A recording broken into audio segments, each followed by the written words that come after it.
What's good, y'all? Welcome back to Rick Knows Hoops, and the Milwaukee Bucks are NBA champions. And I'm here to talk about Game 6, the incredible game from Giannis Antetokounmpo, how hurt I am to see the Suns and Chris Paul go down. But I'm here to give you all the basketball side of it, man, and everything in between. Welcome back to the channel. Welcome if you're new. It's a place where we talk about NBA basketball, so if you love hoops, this is the place for you. And yeah, Giannis Antetokounmpo showed that he loves hoops and he can hoop. 50 points in the NBA Finals closeout game when his team really needed it the most because nobody else other than Bobby Portis was pretty effective on the offensive side of the floor as far as efficiency and shooting the ball goes. But 50 points from Giannis, and the craziest part of the entire game was his free throw shooting. I think he only missed 2 free throws. I think it was either 16 for 18 or 17 for 19. And there was a stretch where I think he hit like 9 or 10 in a row. Like he couldn't miss from the foul line. That was like just the craziest part of the game because usually the Suns and other teams that have played the Bucks in this postseason, they will live with Giannis going to the foul line because they wouldn't expect him to shoot better than maybe like 70%. And that would be a good night for Giannis. Like there was a game where he went 11 for 18 earlier in the series, and we consider that a good game. We're like, that's a great game from Giannis shooting the free throws. I think for the postseason coming into this game, 59% was the percentage, which is terrible, especially for a star player and a player with such high usage and somebody that attacks the basket like Giannis does. And for him to shoot that well from the free throw line, incredible. Showed that killer instinct tonight, and he was hitting. Not even just that, he was hitting some tough shots in the lane. I would say the Suns defended him like well. They weren't just giving up, dunks and stuff. Like Giannis was definitely working for his buckets. He was just making some tough ones. He hit some turnaround shots. He hit some floaters from like near the free throw line area. He hit a lot of tough shots in this game. But I think a big reason for his excellence, DeAndre ain't got in foul trouble, and that's kind of been a little bit of a theme this series. The Suns do not have great big man depth. Shout out to Frank Kaminsky, though. He did play very good in his limited minutes after not really playing much in this series at all. He actually provided some good minutes, but, obviously you can't have him on the court for extended periods of time, especially when Giannis is on the floor, and that was a big factor. And I think I'm going to get to the Suns and just how poor some guys did play, but right now it's about the Bucks. It is about the Bucks. Khris Middleton shot poorly, but he hit big shots down the stretch. There was a one-legged fadeaway from the elbow area, which was just pretty. And then he hit the dagger from the right wing in the mid-range area. Tough shots from Khris Middleton, even on an off night. Affected the game in crunch time. They went to him in crunch time. They let the ball run through his hands. And he hit 2 big shots. He did throw a turnover because he looked gassed, but he hit 2 big shots down the stretch. And the one really iced the game. So, Khris Middleton, Cash Money Middleton, shout out to him for just staying persistent and showing that mental toughness and being able to take and make those big shots, which he's done all series long. He's done all postseason long. We've seen it in the Hawks series. We've seen it in Game 7 against the Nets. Even on bad shooting nights, he can hit those big shots down the stretch. And his backcourt mate Jrue Holiday, even on bad efficiency nights for him, he had the big Game 5, but went back to struggling from the field tonight. But he still affected the game remarkably. I think he had 11 assists. He had 9 big rebounds, which is great coming from your point guard. And he also defended Devin Booker so well in this game. He defended D-Book so well in this game. And we're going to get to Devin Booker, but he made it hard for D-Book to find any rhythm at any point in the game. So Jrue Holiday, his impact, they made the trade in the offseason. They traded a ton of draft capital. They traded away Bledsoe, had been their starting point guard. They traded away a bunch of picks. They said, we want Jrue Holiday. They gave him a $160 million contract extension midway through the season. And that brings me back, like, Giannis signed the Supermax before the season started. He didn't even think about testing free agency after his contract ran up. He said this is where I want to be, in this small market in Milwaukee, Wisconsin. And I'm locked in. Like, this is where I want to win a championship. This is where I want to compete for years to come. And he signed a Supermax extension then.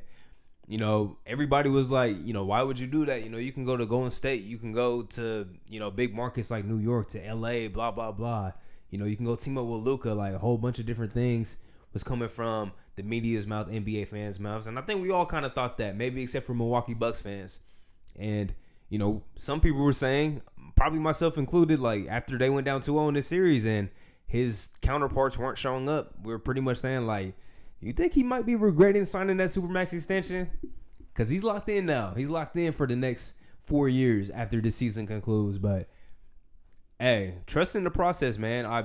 ESPN put out that graphic, I think yesterday, where I remember when the Bucks won 15 games. I think that was Jason Kidd's first year. I remember when they won 15 games. They were bad.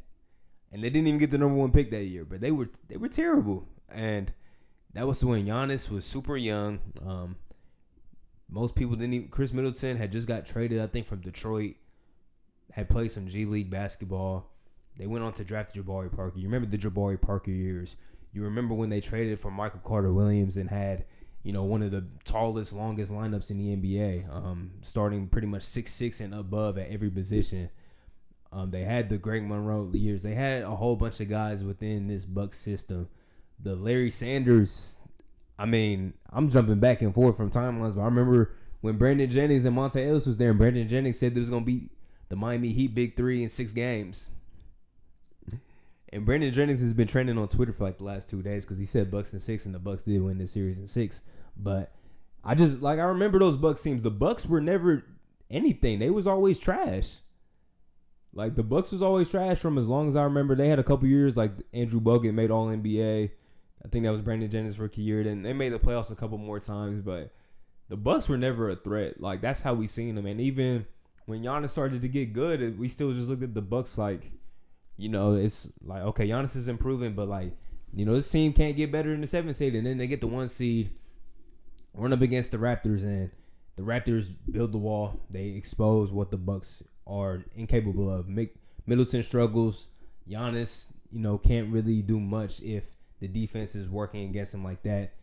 Then the following year in the bubble, same thing. No adjustments made from Budenholzer. Everybody in the NBA media fandom, everybody's calling for Budenholzer's head, saying like he don't make no adjustments. And we was even saying that into this postseason.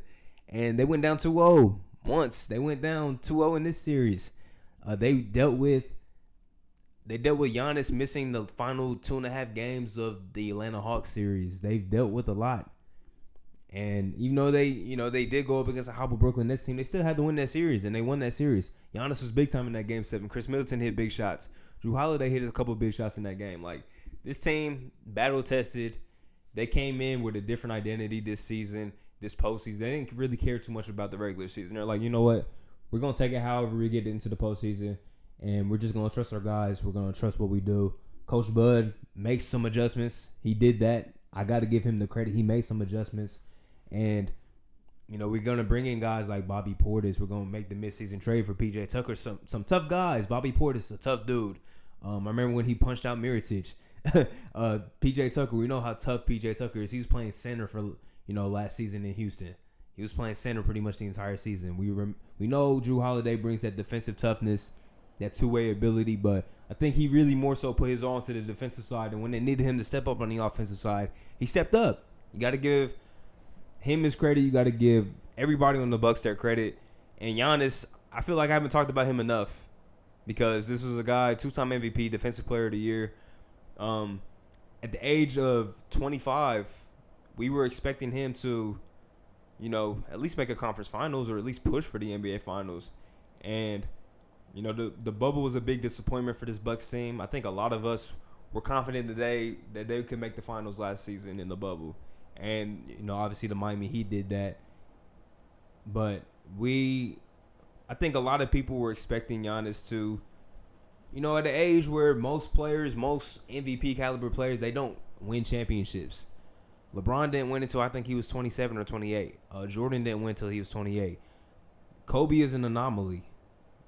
Kobe was special, and he also had Shaq in his prime, which helps out a lot too. But MVPs, best players on their teams, don't typically win championships young. Shaq didn't win when he was young. It took Hakeem Olajuwon years to win. Tim Duncan's another anomaly type of a dude, but like it's very rare. It's very rare, and we got to remember that when we see young guys coming up, like the Giannis's, who won it at 26, one of the youngest Finals MVPs in NBA history. I think the 6th youngest. We got to think about that guy, about guys coming up like Luka, like Trae Young, John Morant, Donovan Mitchell, Tatum, Even like guys like Devin Booker too, who's in the finals in his first playoff run. We got to think about that for some guys. Sometimes it takes a little longer. And shout out to Giannis for trusting the process, for buying into the Bucks and getting the championship. The first one since the 70s, back when I think Kareem might have still been Lou Alcindor and Oscar Robertson was, an aging guard in this league. I think back then the Bucks was in the Western Conference. Like that. Look, I wasn't born. I'm sure 98% of people watching this video was not born in the 70s, unless my dad's tuning in. Like, not a lot of people was watching basketball or was around for that Bucks championship. But we got to witness this Bucks championship, and of course, I sound like a broken record. Of course, I was, rooting for the Suns. Of course, Chris Paul, one of my favorite players. I don't know why I have to keep reminding y'all this. But I'm also just glad that the product of the NBA Finals was good, because this was a season that was, like, riddled with injuries. It was the pandemic season, the shortened season. And star players just weren't available. Like, LeBron James hurt, Anthony Davis hurt. The Nuggets with the MVP, they were riddled with injuries, with Jamal Murray and others missing time. Kawhi Leonard goes down. The Nets dealt with their share of injuries to Kyrie. KD missed time this season. James Harden missed a lot of time. So, so many players, Donovan Mitchell, Trae Young, so many big-time players missing games, missing postseason games with injuries. And I think this finals kind of salvaged it. No matter who you were rooting for, the NBA Finals was good basketball. I can say that, but the NBA Finals was great basketball. Even the first three games, games 1 and 2 were double-digit wins by the Suns. I still think those games were a little more compelling. And Game 3 might have been a blowout, but games 4 through 6, close games, competitive until the very end. And it brought out some of the best of some of these guys on the court, and also brought out some of the worst in some guys. But, it's high-pressure situations. Some of these guys have never made it this deep in the postseason. Pretty much everybody except for Jay Crowder. But, this is some guys' first postseason round, and that's most of the guys on the Suns. And, once again, congrats to the Bucks. In this game 6, I like the way that the Suns responded. It was deja vu. It felt like game number 5. And I've gotten this far without really breaking down any of the games, except giving shout-outs to guys that played well for the Bucks. But, it felt very similar to game number 5, where the home team got out to a big lead. Then the away team battled back, got the halftime lead. And the Suns they just switched roles. The Suns and the Bucks, they switched roles. The Suns got down big early. Offense was abysmal in the first half, really. Most of this game, honestly. But the Suns battled back. They took the lead going into halftime. Chris Paul played like Chris Paul. And he took what he finished game 5 with by playing well in the fourth quarter. He took that into the first half in game 6. He played an exceptional basketball game, I would say.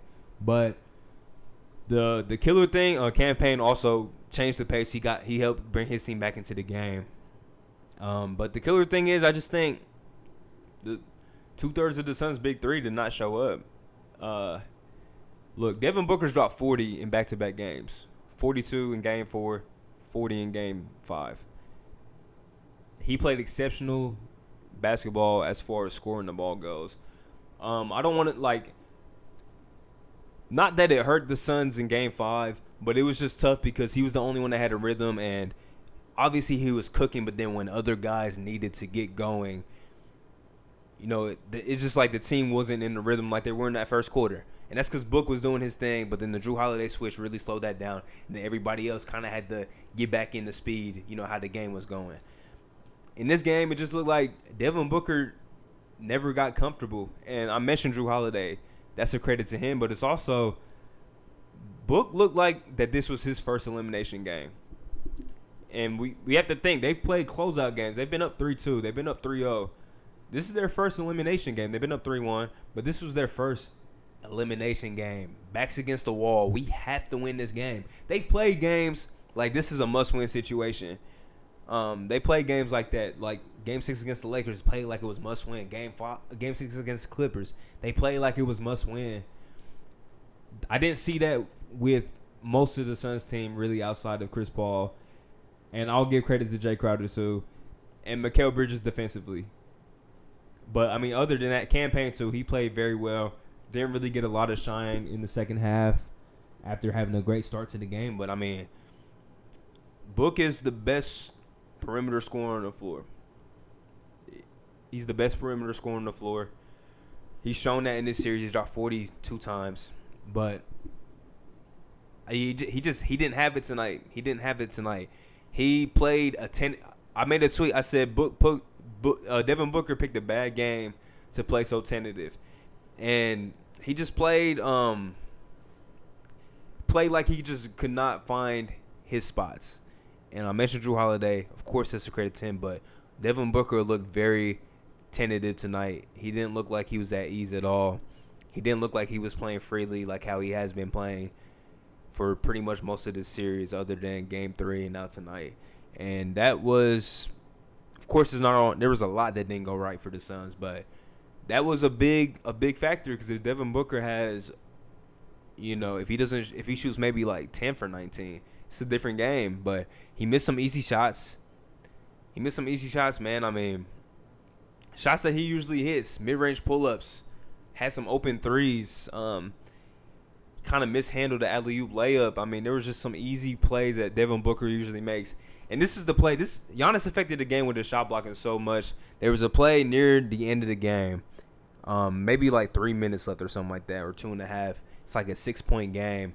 Devin Booker catches the ball under the bucket, and Giannis just kind of head fakes at him. And he wasn't even looking to go up. He was looking to pass the entire time. And if that shot gets blocked, it gets blocked. But he was so deep in the paint, he had a chance for a layup, and he didn't really take it.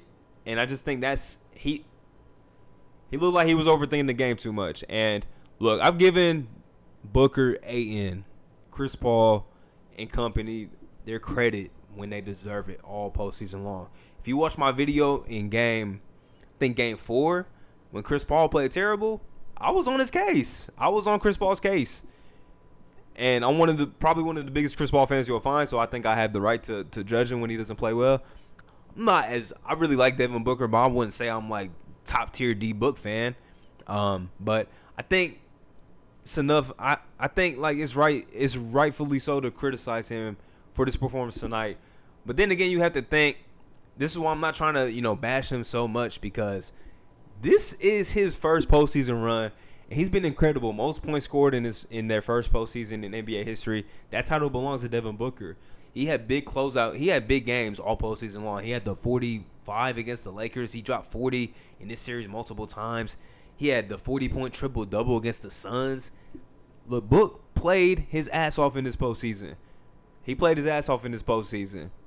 was just a bad time to play a very tentative game. But, look, you do want to say he's only 24. It's only his first postseason run. The scary thing about this stuff is this could be like, you never know. This could be his only finals run. Like, that's just how crazy the NBA is. And I'm talking like a madman right now. But I feel like I got a lot to say. I waited a minute to record this video because I just had to collect all the emotions in.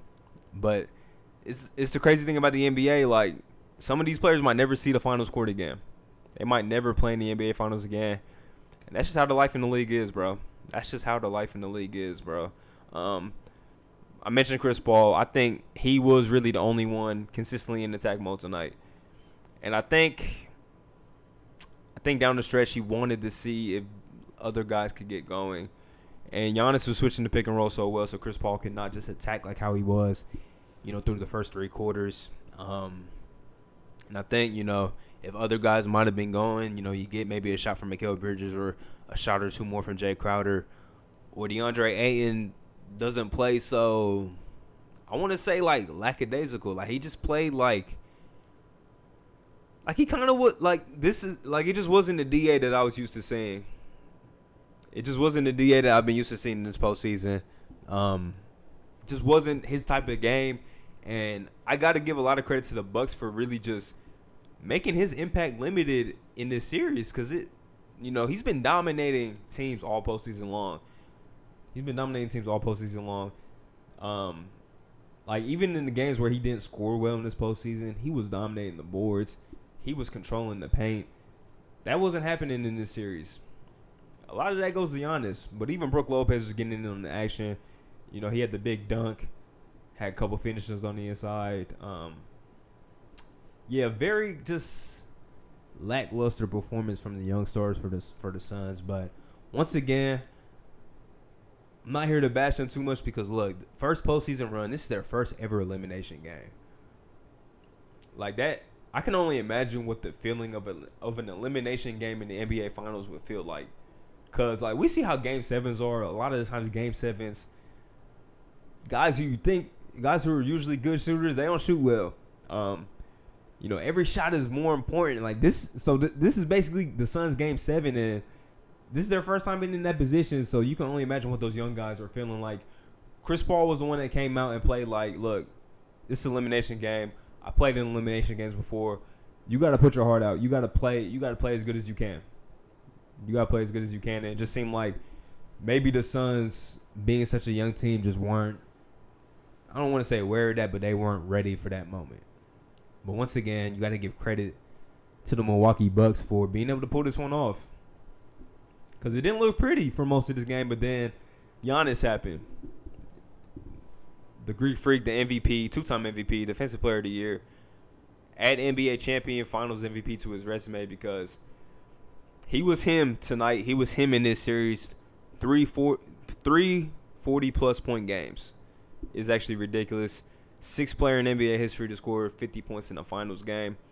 He also had 5 blocks. He had 10-plus rebounds. He made his free throws. Look, you can say what you want about Giannis, but he played his ass off tonight. He played his ass off in this series. Excuse my language, but that's just how good this man played in this series, man. After the ugly-looking leg injury he had against the Hawks, he played in Game 1. Was efficient, but wasn't as effective. And then from Game 2 on, dominant on both ends of the floor. 2 of the biggest plays that we've seen in the finals, the block in Game 4, the alley-oop to ice Game 5, and then one of the best finals performances in Game number 6, 50 points in a closeout game, and now he's a champion. Him and all of his brothers that are in the league are NBA champions. That's actually crazy. I wonder if 3 brothers have rings in league history. But yeah, the Bucks, they did it the right way. They drafted their stars. They didn't draft Khris Middleton, but they got him fairly young. They groomed him up in the system. They went through their share of good draft picks. The Jabari Parker thing didn't work out, but they went through their head coaches. They got Budenholzer, who has been through all types of emotions in this time. And then they went and made the big trade, to get Jrue Holiday. Then they made another move to get Bobby Portis, who was big time. I didn't even mention Pat Connaughton. Big time in this series, bro. Big time in this series. Offensive rebounds was killer. Killer offensive rebounds. That's another thing that affected this game tonight. And, the Bobby Portis move was big time. Shout out to Lethal Shooter for getting Bobby's jump shot efficient. And his confidence is amazing shooting that ball now. And, he brings a different type of energy when he comes on the court. Whether he's getting technical fouls for running down the court or getting a dunk or just hyping the crowd up after getting in a scuffle with CP. That was a great addition. And then, man, the Jrue Holiday move. A lot of people thought, Jrue Holiday is very good, very impactful. That's a lot to give up for Jrue Holiday, but if the result is him helping you win an NBA championship, you'll take that every time. Bittersweet, because my boy lost. My boys in Phoenix lost.